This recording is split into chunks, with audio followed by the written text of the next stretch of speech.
Hi everyone. Well, all 20 of you now. We're out of the teens, so this is good. Hopefully soon I'll be a middle-aged view. I'll be a middle-aged subscriber count man.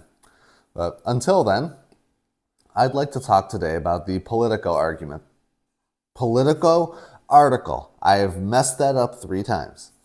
Politico article. Is that like a tongue twister or something? But the Politico article is about some young Republicans who said some mean words. They said mean words. They said them in this private conversation between each other, and this conversation was leaked.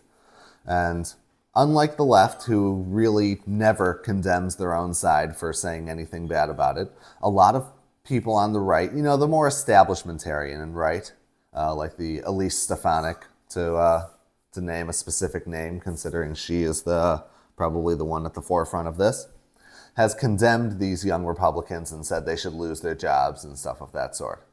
And they did say some mean words. I read what they said. They said some mean words. They said all the offensive things that you can say. Nothing like specific towards a person, which the Democrats have crossed that line before. But just general slurs and kind of Nazi, not really sympathetic things, but like Nazi jokes. And a little too many of the Holocaust jokes. Well, like of the Holocaust, like using gassing as as what they're talking about when they're trying to say something offensive. So that one's always a little weird to me, but I'll push that one aside because I think that's a bit the disaffinity for Jews in the young right is, I think, a different issue and an interesting one, but that's a separate issue, and I don't want to get into that. So I'll just stick with the normal slurs, as it were. And to that degree, I think the important thing about these slurs and about this chat is that there is a split on the right. And wow, I know, controversial thing I said there. There's a split? No way. But there is. But the split is, of course, between the moderates and the not so moderates, which is essentially the larger part of the Republican Party now, I believe, is not moderate. They are not radical, I would say, but they're real rightists. They're not into conservation. And that's an issue that I brought up in another video, is that the left is the party of progress, as in change, and the right is the party of conservation, as in staying the same. But the problem is that the new right is not a conservation party. They are not about conserving anything. And they may be right not to be, because currently, and to make the counter case, so not really counter case, but the other side of it, is that the left has gained so much institutional ground that literally saying remotely racist things is grounds to be fired and ostracized in our society. And therefore, what the conservatives don't want to conserve that. They want to break it down and build something better. I think there's a little bit of bias towards what was or what theoretically was, but they are also a radical revolutionary party. The left and the right are radical revolutionary parties, but the right still has a more conservative middle ground. Stupid notification. Anyway, the right has a larger conservative middle ground, but that middle ground, I think this is a turning point for them. I think this is a point that a lot of them are probably going to start losing. And honestly, I hope they do. Because a problem the right has run into for so long is that they will allow leftists to change their institutions. And then they will defend the changes to the institutions and defend the corrupted institutions. It's like cancer. The body is keeping cells alive that are destroying it. And that's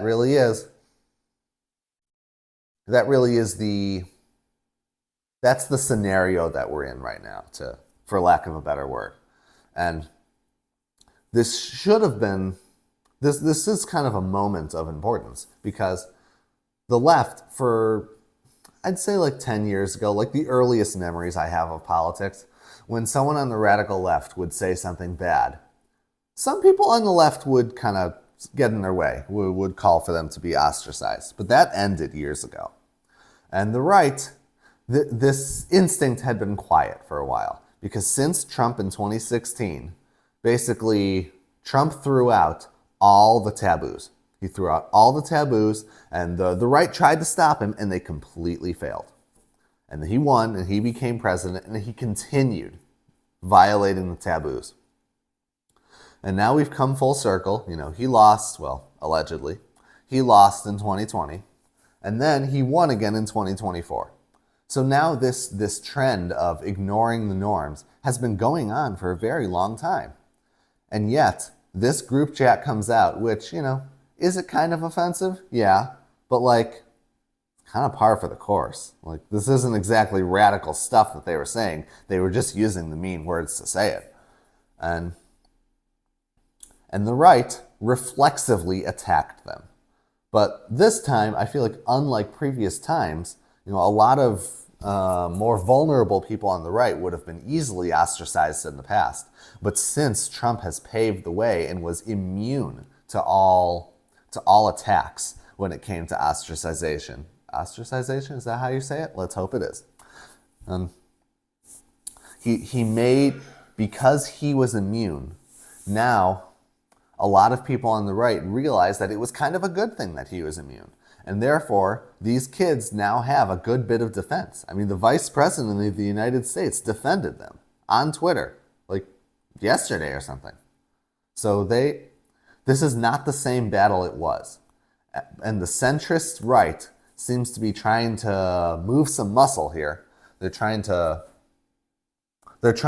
pull the Overton window back into the taboo of noticing things. And it's yet to be determined if it's going to work.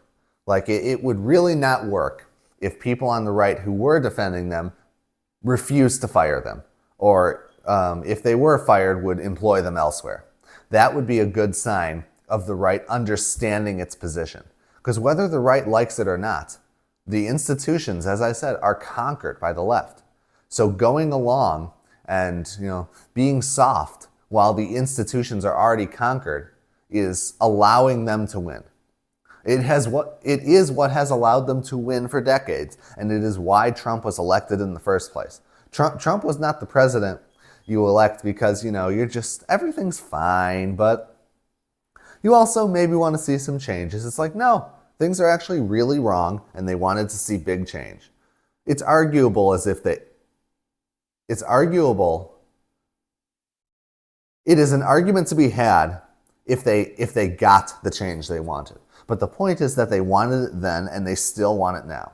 Because the institutions have been pushed back a little bit, but still, DEI, diversity, equity, and inclusion, is alive and well.